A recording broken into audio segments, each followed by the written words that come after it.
Well, let's have a look at what Rishi Sunak is bothered about, and really it's not to do with Ukraine.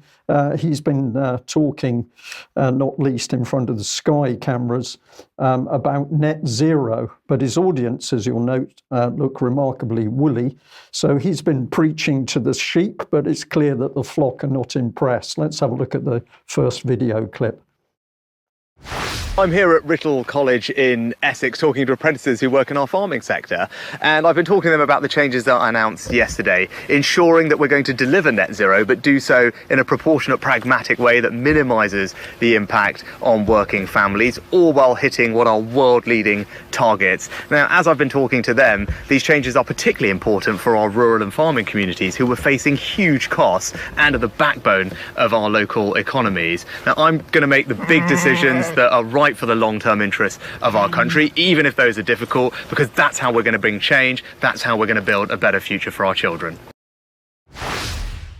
Well, there we are. The sheep clearly understood that what he was talking was sheer nonsense. But if we just bring, let me just jump back here. If we just bring up a bit of comment on screen. He said he's committed to delivering net zero, but he's not going to tell people the truth about what net zero really is. He's not going to talk about rewilding the countryside and destroying productive farmland. He's not going to talk about meat and dairy consumption quotas, and he's not going to talk about travel restrictions. He went on to say he's going to make big decisions that are right for the long-term interests of the country, even if these are difficult, because that's how we are going to bring change. That's how we're going to bring a better future for our children.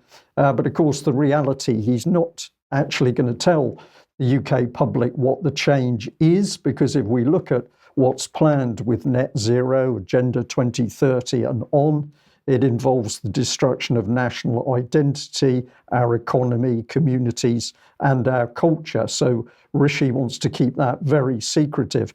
Let's have a look at a second clip and we'll make a bit of comment on that. So you're delaying deadlines but telling us we can still meet our net zero targets. Something there doesn't seem to quite add up.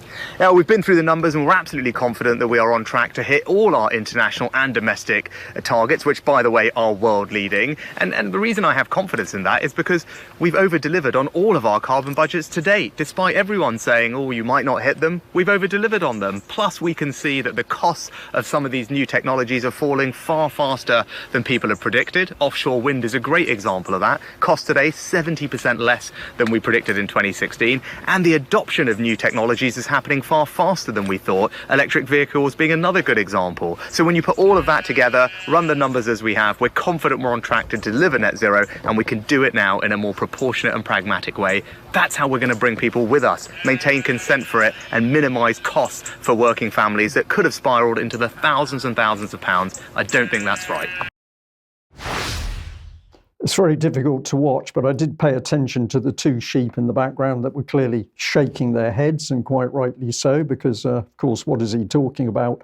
Sheer nonsense. But let's have a look at some of the things he said there. We're confident we're on track to deliver net zero, and we can do it now in a more proportionate and pragmatic way. That's how we're going to bring people with us, maintain consent for it, and minimise costs for working families.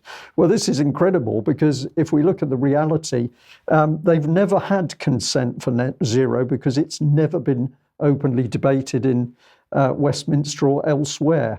And of course, the real agenda that Rishi Sunak is simply the puppet for is coming out of the UN, G20, or the World Economic Forum. And these are policies which they daren't put in front of the public in all their glory, because the public would reject it out of hand. So Rishi, standing in front of the sheep, simply lying about what is really coming down the pipeline, and he's going to implement because he's been told to do it by his puppet masters. A third clip to ram this one home, because this is going to change everybody's life if we allow it to go through. Experts are doubting those claims. Those who have been appointed to advise you, the Climate Change Committee, they say that you're set to meet your carbon reduction targets.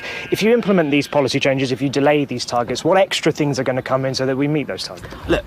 Lots of people will have lots of different views on this. We've been through the numbers. We're confident that we are on track to deliver all our targets. And I point out, people have predicted that we'd miss our carbon budgets in the past, but we've actually met every single one of them, more than that. We've exceeded all of the ones in the past. But as I said yesterday in this debate, it gets polarised between extremes. There are people who just want to deny climate change is happening. They're wrong. And on the other side, there are people who approach this with a kind of more ideological zeal, where they just don't care about the impact on families. I don't think they're right either.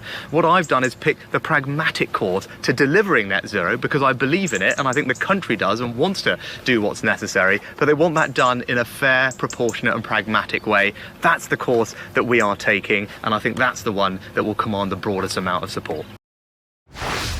I think I need a visit to A&E, Brian. It's sad, isn't it? But do you notice what he did there? When he was asked at the front of that interview what was actually coming down the pipeline, he ignored the question and he moved on. What did he start talking about? Let's have a look at it again.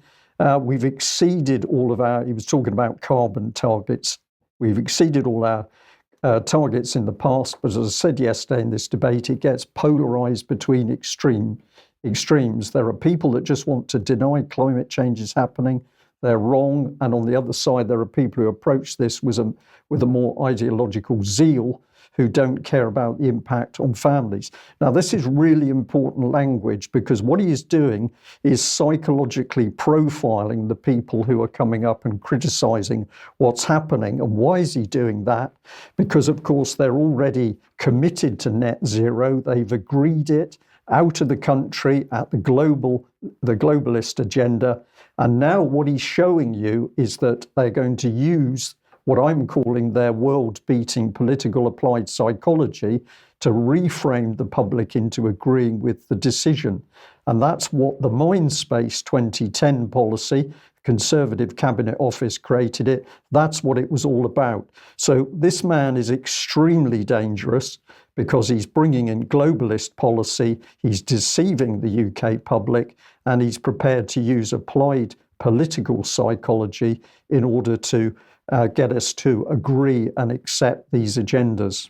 People need to be taking on every local Conservative association on this particular subject.